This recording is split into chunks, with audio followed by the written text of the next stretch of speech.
তারা যে শপথের যে বাক্যগুলো উচ্চারণ করেছেন, সে অঙ্গীকারের প্রতি কতটুকু তারা অঙ্গীকারগুলো পালন করবেন, সেটাই হচ্ছে দেখার বিষয়। সুতরাং এখনই মন্তব্য করার সময় আসেনি। ২০০১-২০০৬ কালপর্বে বিএনপির শাসনামল সম্পর্কে অনেক নেতিবাচক বিষয় ছিল। অতীতের তাদের যে শাসনামল, সেই শাসনামলের নেতিবাচক বিষয়গুলো থেকে শিক্ষা নিয়ে এবং গত ১৫.৫ বছর যে আওয়ামী লীগের যে শাসনামল, সেই শাসনামলের থেকে তারা যদি শিক্ষা নিয়ে খুব মানে এক ধরনের আন্তরিকতার সাথে সরকার পরিচালনা করতে পারে, তাহলেই আজকে যে খোলা আকাশের নিচে সংসদ বাজারে যে শপথ অনুষ্ঠান হলো, সেটি সার্থক এবং ইতিবাচক হবে। নতুন সরকারের যে বিষয়গুলি সবচেয়ে চ্যালেঞ্জের মুখে পড়বে, তার মধ্যে একটি হচ্ছে আইন শৃঙ্খলা পরিস্থিতিকে স্বাভাবিক পর্যায়ে নিয়ে আসা। গত ১.৫ বছরে বাংলাদেশের ইতিহাসে আমরা যদি লক্ষ্য করি, গত ১.৫ বছরে আইন শৃঙ্খলা পরিস্থিতির ভয়াবহ অবনতি ঘটেছিল। এই সরকারকে কার্যকরভাবে তার টিকে থাকতে হলে এবং খুব স্মুথলি যদি ফাংশন করতে চায়, তাকে অবশ্যই মপতন্ত্র নিয়ন্ত্রণ করতে হবে। এবং মপতন্ত্র যদি নিয়ন্ত্রণ করতে না পারে, তাহলে যে এনার্কি আমরা বা অরাজকতা আমরা গত ১.৫ বছর দেখে এসেছি, সেটি কিন্তু ধারাবাহিকতা চলতে থাকবে। এবং যেটা আমরা দেখেছি গত ১.৫ বছরে, নানা মপতন্ত্রের নানাবিধ ঘটনা ঘটছে। ডেইলি স্টার, প্রথম আলো থেকে শুরু করে নানাবিধ।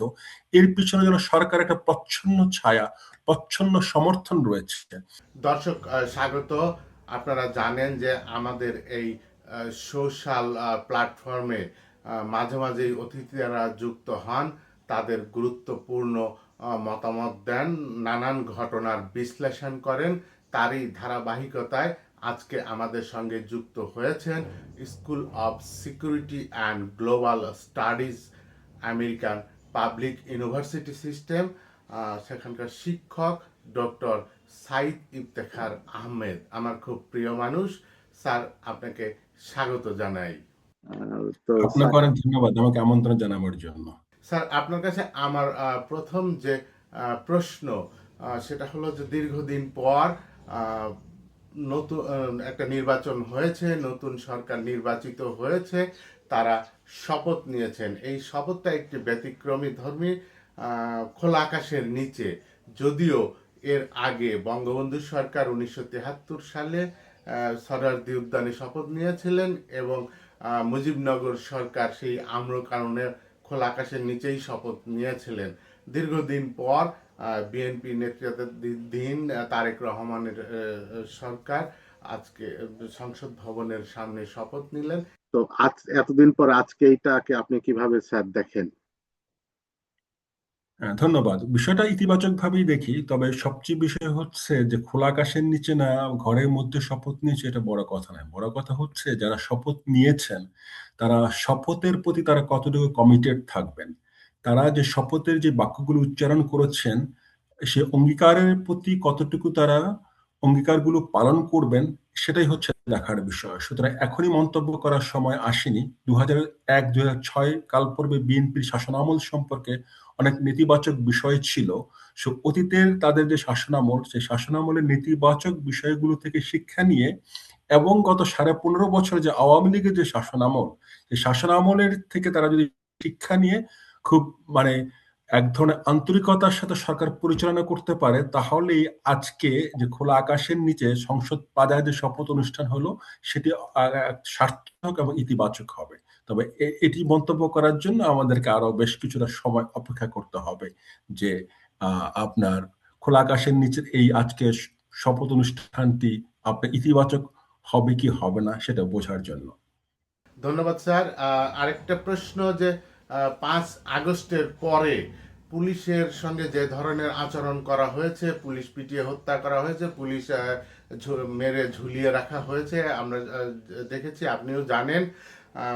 ৫ আগস্টের পরে এই যে ছাত্রদের কিছু অংশ বিভিন্ন জায়গায় যে পুলিশের সঙ্গে যে অধ্যত্বপূর্ণ আচরণ করেছে, সেখান থেকে যে পুলিশের মনোবল কিভাবে ফিরিয়ে আনা যায়, নতুন সরকার কিভাবে সে পুলিশের মনোবল ফিরিয়ে আনবেন বা পুলিশকে ঠিকঠাক মতো কাজ করার যে সুযোগ তৈরি করে দেবেন নতুন সরকার, সেটা কিভাবে হতে পারে বা আপনি কি পরামর্শ দিবেন?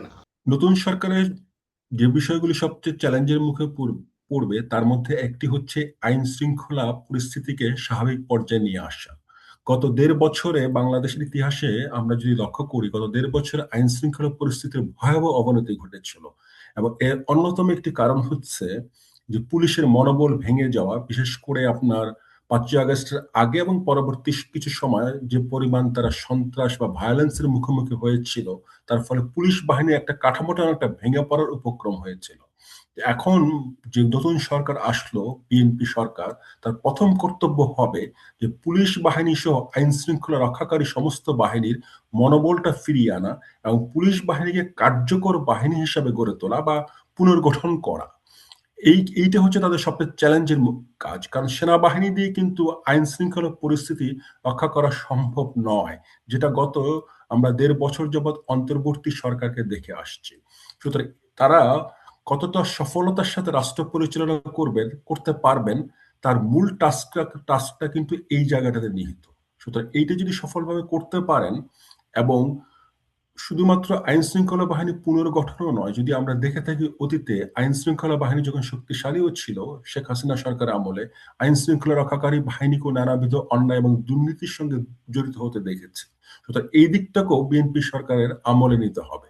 এটিকে আমলে নিয়ে তারা কতটা আপনার আন্তরিকতার সাথে এবং কতটা আসলে সফলতার সাথে আইন শৃঙ্খলা রক্ষাকারী বাহিনীকে পুনর্গঠন করে এটি যে জনগণের বন্ধু, এ ধরনের ধারণা জনগণের মাঝে প্রতীত করতে পারে, এবং একই সাথে আইন শৃঙ্খলা রক্ষাকারী বাহিনী যাতে সঠিক মনোবল নিয়ে দল নিরপেক্ষভাবে তাদের ভূমিকা পালন করতে পারে, এইটি যদি এই সরকার ফিরিয়ে আনতে পারে, বা তাহলে বোঝা যাবে যে এ সরকার আপনার একটি সফল সরকার। কিন্তু এই জায়গাটাতে যদি তারা ধাক্কা খায় বা একটা লম্বা সময় লাগে এটি পুনর্গঠন করতে বা সে মনোবলটা ফিরিয়ে আনতে, তাহলে সামনের দিনগুলোতে এ সরকারের পথ চলা বেশ কঠিন হয়ে যাবে।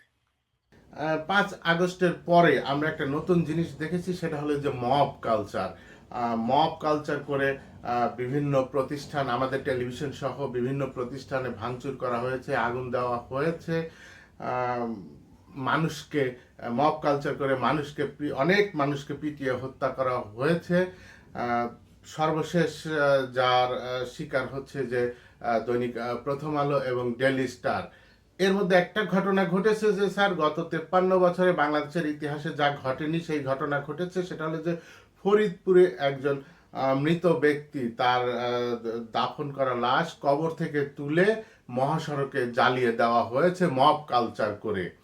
তো দেশ যেভাবে মব কালচারের মধ্যে ঢুকে গিয়েছে, এই মব কালচার থেকে সরকার কিভাবে স্বাভাবিক আইন শৃঙ্খলা পরিস্থিতি ফিরিয়ে আনবে, বা পুলিশ কিভাবে ঠিকঠাকভাবে ফাংশন করবে, আপনার পরামর্শ বা আপনার মন্তব্য কি হবে নতুন সরকারের জন্য? এই সরকারকে কার্যকরভাবে তার টিকে থাকতে হলে এবং খুব স্মুথলি যদি ফাংশন করতে চায়, তাকে অবশ্যই মপতন্ত্র নিয়ন্ত্রণ করতে হবে। এবং মপতন্ত্র যদি নিয়ন্ত্রণ করতে না পারে, তাহলে যে এনার্কি আমরা বা অরাজকতা আমরা গত ১.৫ বছর দেখে এসেছি, সেটি কিন্তু ধারাবাহিকতা চলতে থাকবে। এবং যারা মপতন্ত্র তৈরি করেছিল, তারা যে একেবারে চুপচাপ বসে থাকবে তা কিন্তু নয়। কারণ তারা চেষ্টা করবে এই সরকারকে অস্থিতিশীল রাখা, এবং অস্থিতিশীল রাখার একটা অন্যতম মেকানিজম হচ্ছে এই ধরনের মপতন্ত্র তৈরি করা। সুতরাং প্রথম থেকেই এই সরকারকে এবং এই সরকারের যারা কর্মী সমর্থক রয়েছেন তাদেরকে এই মপতন্ত্র যাতে তৈরি হতে না পারে সেই ব্যাপারে সতর্ক থাকতে হবে। মপতন্ত্র তৈরি হলে সেটিকে একেবারে প্রাথমিক অবস্থায় যাতে নিয়ন্ত্রণে নিয়ে আসতে পারে সেই ভূমিকা পালন করতে হবে। এই কার্যক্রমগুলি যদি তারা চালান, অর্থাৎ প্রাথমিকভাবে যদি মপতন্ত্রকে নিয়ন্ত্রণ করে ফেলতে পারেন, এবং যেটা আমরা দেখেছি গত ১.৫ বছরে, যে সরকারের শীর্ষ মহল থেকে যেন এক ধরনের নীরব সমর্থন ছিল মপতন্ত্রের প্রতি। সুতরাং এটি কিন্তু মপতন্ত্র তৈরি হবার পিছনে অন্যতম একটা বড় কারণ ছিল। কারণ আমরা দেখেছি যে মপতন্ত্রের নানাবিধ ঘটনা ঘটছে, ডেইলি স্টার, প্রথম আলো থেকে শুরু করে নানাবিধ। এর পিছনে যেন সরকারের একটা প্রচ্ছন্ন ছায়া, প্রচ্ছন্ন সমর্থন রয়েছে। এই বার্তাটা যখন পায় গ্রাসরুটস এর লেভেলের লোকজন, তখন কিন্তু মপতন্ত্র তৈরি করতে তারা উৎসাহিত হয়ে ওঠে। কিন্তু যে নতুন সরকার গঠিত হলো জনাব তারেক রহমানের নেতৃত্বে, তিনি এবং তার সরকার প্রথম থেকেই যদি এই বার্তাটা স্পষ্ট করতে পারেন কোন রকম মপতন্ত্রের সঙ্গে বিএনপি সরকার নেই, এবং সেই মতো ভূমিকা পালন করতে পারেন, শুধু বার্তা দিলেই হবে না, তার সাথে যদি ভূমিকাটা পালন করতে পারেন, তাহলে আমার ধারণা এই মপতন্ত্রের যে আমরা মহামারী দেখেছি গত ১.৫ বছরে, যেটা বাংলাদেশ ইতিহাসে এর পূর্বে এই লেভেলে কখনোই দেখা যায়নি, সেটি খুব সম্ভব আশা করা যায় যে পুরোপুরি বন্ধ হয়ে যাবে। স্যার, নির্বাচনের পর নতুন সংসদ সদস্যরা শপথ নিয়েছেন, তো সেখানে একটা ঘটনা ঘটেছে যে সেখানে বলা হয় পূর্ববর্তী সরকার অর্থাৎ অন্তর্বর্তী সরকারের তারা প্রত্যাশা করেছিল যে শপথ সংসদ সদস্যরা যখন শপথ নিবে সেই সাথে সংবিধান সংস্কার পরিষদেরও শপথ নিবে, কিন্তু বিএনপি সেই সংবিধান সংস্কার পরিষদের শপথ নেননি। এই যে শপথ যে না নিল, আহ, অবশ্য জামাত ইসলাম তারা হচ্ছে যে শপথ নিয়েছে, তো সংবিধান সংস্কার পরিষদের যে শপথ নিলেন না বিএনপি, এতে কি এই নতুন সরকার বা এতে কি সংবিধানে বা ধরেন যে দেশে একটা সংকট তৈরি হতে পারে কিনা, আপনার বিশ্লেষণ কি বলে? হ্যাঁ, অবশ্যই রাজনৈতিক একটা জটিলতা তৈরি হবে। এটা এই জন্য নয় যে তারা সেটাতে সাক্ষ্য মানে শপথ নেয়নি, বিষয়টা এই জায়গায় নেই। আপনি যে দেখুন যে রাজনৈতিক জটিলতা তখনই তৈরি হয় যখন সরকার পক্ষ এবং বিরোধী পক্ষ একদম কমপ্লিটলি ভিন্নমুখী অবস্থানে থাকে, একেবারে বিপরীতমুখী অবস্থানে থাকে। আমাদের বাংলাদেশে যে রাজনৈতিক সংকট গত ৫৪ বছর কিন্তু এই কারণে হয়েছিল। সরকার একদিকে যাচ্ছে, বিরোধী দল আরেক দিকে যাচ্ছে। ইংরেজিতে যেটাকে বলে একটা পোলারাইজড একটা স্টেট বা সোসাইটি আর কি, যেটা আপনার পাশ্চাত্যের উন্নত দেশে এই লেভেলে দেখা যায় না। এবং এখানেও আমরা দেখছি যে বিএনপি নেতৃত্বাধীন জোট তারা কিন্তু সেটাতে শপথ নেয়নি। অপরদিকে জামাত ইসলামের নেতৃত্বাধীন যে জোট তারা কিন্তু এই যে আপনার যেটা বললেন যে জুলাই সনদ এবং এগুলো এবং সংবিধান সংস্কার পরিষদ গঠন করার পক্ষে। কিন্তু বিএনপি জোট যেটা বলছে যে আমরা মানে উনারা সংবিধান সংস্কার পরিষদের সদস্য হিসেবে নির্বাচিত হয়ে আসেননি, সুতরাং তাদের কোনো অব্লিগেশন নাই যে আপনার সংবিধান সংস্কার পরিষদের সদস্য হিসেবে শপথ নেয়ার। এবং তারা যেটা দেখাতে চাচ্ছেন, যেটা অলসো মেক সেন্স, যে আপনার সংবিধান সংস্কার পরিষদ সংবিধানের সঙ্গে যে ধারা বা সংবিধানের সঙ্গে পরিপন্থী।